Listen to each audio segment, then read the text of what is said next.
Hello, Falcon fans. I'm Melanie Fuller alongside my broadcast partner, Myckena Guerrero, and this is the Solano College Sports Update.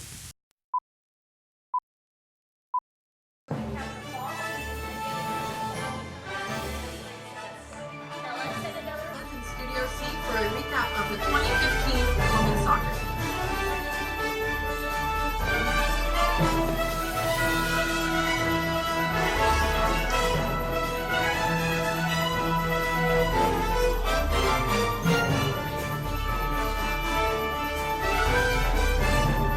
Hey guys, today we're going to be covering women's basketball, baseball, softball, and tennis. But first, here's an update on men's basketball. Coach Nagel and the Falcons came off of a rough start at the beginning of the season, but lately the Falcons have progressed rapidly and the season is not over yet. Right now, the Falcons are 3-3 in conference. Sophomore guard Hosea Barfield leads the Falcons with 294 points scored so far this season. Players that have continued to shine through this season as well are sophomore guards Brandon Davis, Javon Adams, and Tim Moore, and freshman guards R.J. Lewis, Arash Alier, and Patrick Ganaway. Freshman Steven Jefferson is out for the rest of the season due to an injury. Come support the Falcons February 5th in the Solano Gymnasium at 5:30, where the men's basketball team will take on Napa Valley College. Now let's turn to our very first exclusive interview called Mick and Mel Exclusive with Brandon Davis. Brandon, thank you so much for being here today. Thank you for having me. So, you've been playing basketball all your life. What brought you to play here at Solano? I actually wanted to play Solano because Coach Nagel, I've been knowing him for about 10 years now, and I've been knowing him since I was little, and we've always had a strong relationship together, and it just felt like the right place for me, truthfully. Like, he just made me feel at home all the time, and he cares about you as a person and not as a player. What can you say about your team season so far? This year is different for me because I kind of like had to take on like a leadership role, and it's different for me from when I was a freshman because I was playing with guys that were already leaders. So this year, this team is kind of like we battle back. Like, we never give up. We've never given up. We never get down on each other. And we know we keep fighting day in and day out. And we're so close to being good, and I have faith in us these last couple games. And you actually played for Nagel's team in 2013. What makes that team different from this current team now? That team was different in the aspect that we had more talent than this team. But this team is different from that team because we actually work harder and we actually build a chemistry like off the court. You know, on the court we have a good chemistry, but off the court, you know, we're always playing with each other. We're always joking. We're in the group texts together and stuff like that. So it's like we just have a stronger connection, I think, and that's what makes us, you know, sit together on the floor as well. And was it hard taking a year off? It was, but I wanted to take a year off because, you know, I just had my son when I was a freshman. I had just had my son, and I wanted to be there for the first year of his life. So I felt like, you know, that year was needed for me to take off.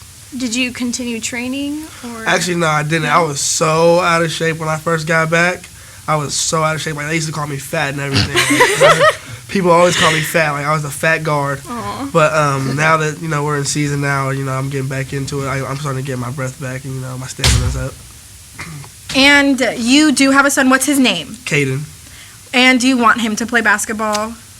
He always seems so interested in ball when... If anybody's ever came to a game and, you know, you see him, he's always a little kid running on the court. So I don't... If that's what he wants to do, I don't force him to do anything. I just show him the game. And, you know, it's funny because I'll come up here for a workout or something before the game, and he'll just sit in the corner and he'll just watch, and he'll play with his ball, and he has his hoop at home. So that's what he wants to do. That's what he's going to do. And you guys have come off a couple losses. How do you guys overcome that? You know, we just stick together. You know, like you can't let those 2 losses or 3 losses, whatever it is, define who you are as a team. You know, we come in and day out, and we watch film and we work on what we need to work on. And you know, we play today against Miranda. You know, we have faith that we're going to come back with a W. And before your season ends, what do you want to set? Like, what goals do you want to set? What do you want out of this season? You know what? I just want all the freshmen that we have. I want them to see that, you know, you have to start working hard from August to wherever you're at now. Like, you can't just start, you know, once the season starts, you can't just start working hard. Like, you need to set roles in the beginning of the year. You need to realize that you guys have to set a goal and you guys have to go after it. And, you know, I think this year we kind of waited too late to realize how good we were. And once we realized, though, we started, like, working harder and harder. But, you know, it's kind of too late now. But, we have the conference tournament coming up, so anything can happen. We can still make it to playoffs because, we already beat a tough Yuba team. We've beaten a lot of good teams, so anything is possible. And what plans do you have after Solano? I'm just trying to go to a 4-year and play some more. I really want to go to Eastern Nazarene in Boston, where Laquan Gomes went a couple years ago, and I want to go out there and travel the East Coast. But I don't know. I don't want to leave my son behind, so it's hard. I don't get to see my son a lot as is already because I have school and basketball, and it takes up a lot of my time. So I don't really want to. I don't know if basketball is like an option for me out after this. Because, I love my son so much that I don't really want to leave him. And there's a lot of people that don't know how to do time management and set their priorities. What advice would you give to someone that's graduating and wanting to come play at Solano? I would just say, if you're going to go all in with something, you just go all in with it. Like, if you want to play, if this is something you want to do with basketball, something you want to do, you have to give it your all. And don't let anybody just distract you from it, because there's a lot of distractions out there. Like, that's one thing I never regret anything. I don't regret my son at all. But I do think that a lot of the things I was doing, I was distracted by. I never gave basketball fully my all. Now that I'm more mature and I realize that what I should have did, I just look back and it's like I tell people all the time, don't get distracted because everything's gonna be around forever, but basketball won't be around forever. So what has basketball taught you about life then? That's a tough question. That really is a tough question. Basketball taught me that life's not always gonna go your way, and it taught me how to communicate better because I'm kind of a hothead. So I don't know how to communicate with people when I get mad. I just get mad and I do it. But you can't always do that because it doesn't work that way. And one of my friends on the team actually he taught me that a lot. I just interviewed him, Chance Pippen. He really has he's helped me out a lot. And also, like you were saying, my girlfriend, she helped me out a lot too. She teaches me how to communicate better with people because I'm terrible at communication. Terrible. Well, thank you for joining us today, Brandon. We loved watching you play this season and can't wait to watch the rest of your games. Thank you. And to see more of Brandon and the Falcons, come out February 5th to see them play Napa Valley College. And be sure to stay tuned to our Day in the Life of Brandon Davis, which will be coming shortly. Thank you. Hi, I'm Ana Patero, Director of Forensics at Solano Community College, and I'm here to invite you to our Spring Spectacular Speech Night, right here on the main campus behind me in Studio G on March 22nd, 2016, at 6 and 8 p.m., where we'll be featuring students on our speech and debate team, and you'll be introduced to informative speaking, persuasive speaking, interpretation of literature, and debate. Come join us on March 22nd at 6 and 8 p.m., where we'll be singing for our supper, as tickets are going to be $10 at the door, unless you're in a Communication Studies 1 class, where you'll have a coupon that's attached to your textbook. Come join us on March 22nd, and thank you for continuing to support our speech and debate team. And thank you for watching Solano College Sports Network. We'd like to thank Brandon again for coming into the studio for an interview. And now for an update on women's basketball. The Lady Falcons basketball team has fought hard this season and is currently 3-2 in conference. Freshmen Mary Elding Lawson, Linnea Adams, Cassandra Jones, Ayana Gilliard, and sophomores Miranda Holman, Kristen Voiles, and Alex Bader have come together to show what true leadership looks like at Solano Community College. Cassandra Jones has had a phenomenal season. Jones recently broke the school record for the most three-pointers scored in a game, which was 11. Come support the Lady Falcons February 17th for their next home game. Hi, my name is Tiana Wilson alongside my broadcast partner Christine Butler, and this is the Solano College Sports Network. If you've ever had an interest in a career in sports broadcasting, whether it be behind the scenes or on camera, this is the class for you. Classes are held every Wednesday from 1:30 to 4:30 in Building 121. For more information, contact Greg Pop at gpop@solano.edu. Thank you, and remember, it's more than just sports. It's an education. Thank you, Tiana and Christine. Now let's send it over to Michaela Chapa to see what she has to tell us about our softball team. Solano College softball is going into the 2016 season with the new head coach and the same high expectations.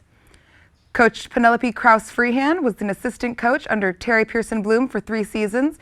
Terry Pearson-Bloom retired last fall, citing undisclosed medical issues. Coach P is aware of the enormous shoes she's set to fill and cites that she needs to find her own niche and put her own spin on things. And with 13 of the 18 players incoming freshmen, Coach P should have no problem making this team her own.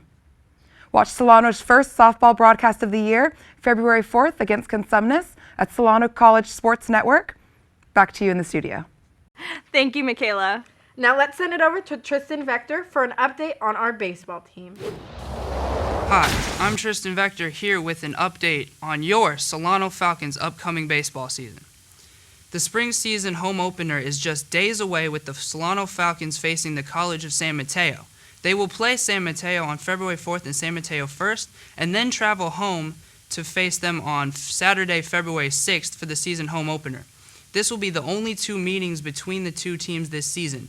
Solano is coming off an impressive 24-14 season in which they went 19-5 in conference and lost in the SCC AA regionals to Ohlone College. Meanwhile, San Mateo was 30-13 and 17-5 in conference last season and made it all the way to the SCC AA sectionals where they lost 2 out of 3 to San Joaquin Delta.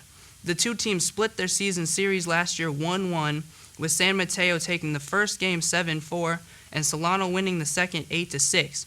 The Falcons will try to take both games against San Mateo this season to start the new season with a lot of confidence.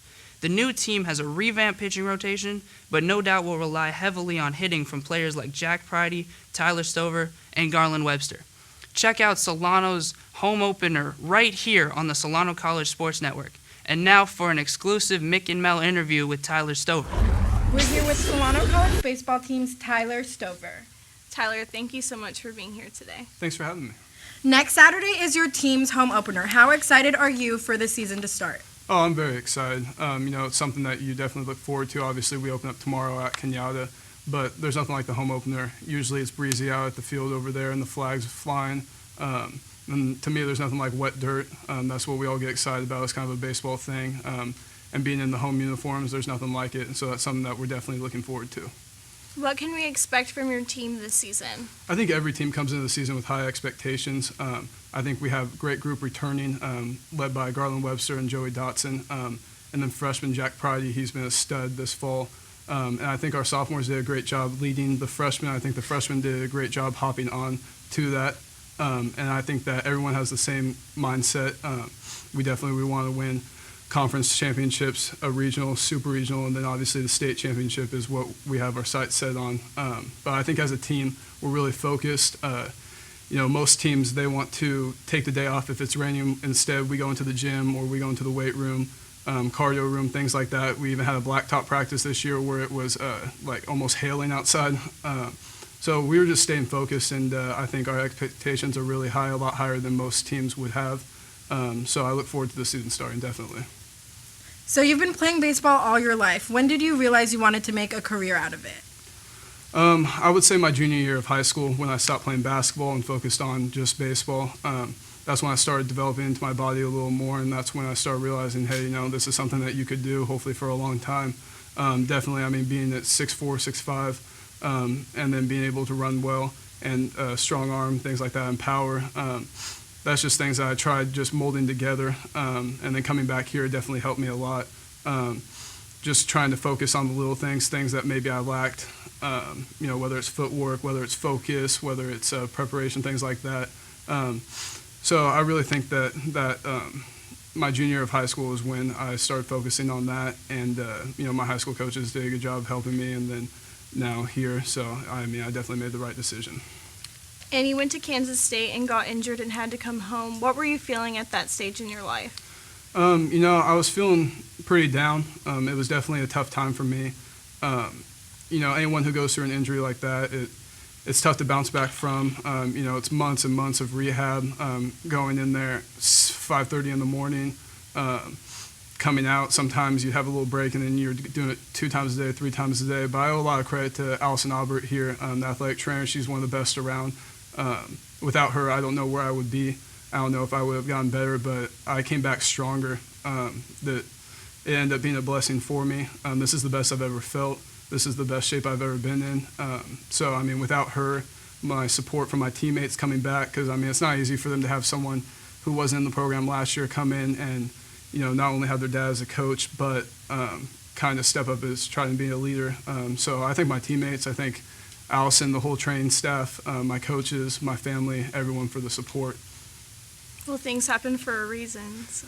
Yeah, definitely, and like I said, it was tough, and at that time, you contemplate, maybe not playing again, you contemplate maybe, just taking more time off, and you get scared out there, and, it's tough. You never know if it's going to fail you, especially with injury I have. It just happened on one swing. You never know when it's going to happen again, and I think that's when having good support around you, telling you, it's going to be fine, Allison, pushing me in rehab, things like that, that definitely helped. And now, I have no fear, and whether something happens again or not, I'm going out there, I'm going to give it 100%, and, I have confidence in my body, I have confidence in myself that it'll be able to hold up. So it's like you said, everything happens for a reason, and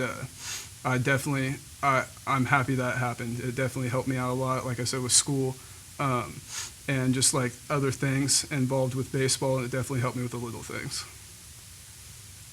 And you actually did get drafted. What made you stay, or what made you go to college instead of pursuing an MLB career?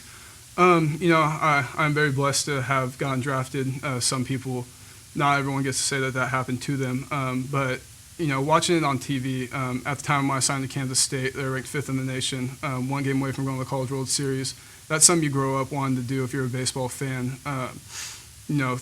3,000 people there a night. It's games are on. I was lucky enough to play on ESPN twice, and start as a freshman. So it was just things like that.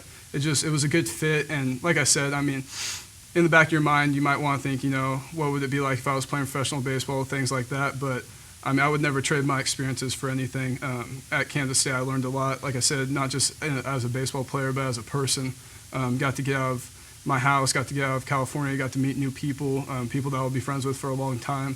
And I got the experience. Like I said, it's something that I can't trade, and it definitely, I have no regrets. What was the culture shock like from being in California to over there? There was a lot of differences, definitely. A lot of barbecue there, a lot of barbecue food. Hospitality, definitely. But not as crazy drivers as there is here. But, just the atmosphere. And that's what I wanted. Going out of high school, I wanted to be in an atmosphere that was going to accept me, that was going to buy into what I was going to do, whether it was baseball, school, good academic help. But, that it definitely helped me, like I said, going there. But I have no regrets coming back. This place, Solano College, will always be my home. My dad's coached here for years. But, I mean, there's something about this place for me that I had to ask my dad to come back. He wanted me to stay in rehab. I liked my time there, but it was time for me to go. I wanted to be a part of this. I wanted to be with my friends. I'm actually getting goosebumps thinking about it. I wanted to be with my friends. I wanted to go out there and play. I wanted to wear this jersey. I wanted to wear the classic SC blue hat. I wanted to be in here talking to you guys. It's just, there's nothing like it, and this is something that I'll never forget. This place will always be my home. And you actually, your dad is your coach, so how does he help you with life, with baseball, with school? He helps with a lot. School especially, he's really hands-on. He really cares about the academic side of it. He jokes about hand-walking guys up to the tutoring center, which he is actually like, he'll grab my hand out there and he'll be like, let's go, I'm going to hand-walk you out here. But, he's definitely been a big supporter for me. We clash at times. We both have upbeat personalities. We both want to win more than anything. So that definitely will clash. But I know at the end of the day, if I need help with a class, if I need help with just anything, he's there to help, and he'll help everyone else on the team like that too. It's not just me. Because when I'm out there, I'm just like everyone else. I think a lot of people don't really see me as his son when we're out there, and that's kind of the culture we wanted to build. But we moved in a positive direction from it, because it could have gone in a bad way. But I definitely credit him to, a lot of my success, a lot of how I progressed, not just as a baseball player, but as a man. And I definitely enjoyed my time with him, and I really look forward to this season. And what advice would you give to someone that wants to play baseball in college? Stay at it. This is not an easy game. There's like a famous line where it's a Hall of Famer will get out 7 times out of 10. But I would say stay at it, stay focused, get in the weight room, stay on your academics because that's an important part because baseball could be taken away from you at any time. And just stay at it and surround yourself with good, positive people. Well, thank you for joining us today, Tyler. We hope you do well this season, and we can't wait to cover your games. Thank you. I look forward to seeing you guys out there. Come support the Falcons Saturday, February 6th, where they'll have their home opener. We'd like to thank all the athletes who come out and support the Solano College Sports Network. We also would like to thank our production crew, as well as Michaela Chapa and Tristan Vector. I'm Melanie Fuller, alongside my broadcast partner, Myckena Guerrero, and this has been a Solano College Sports Update.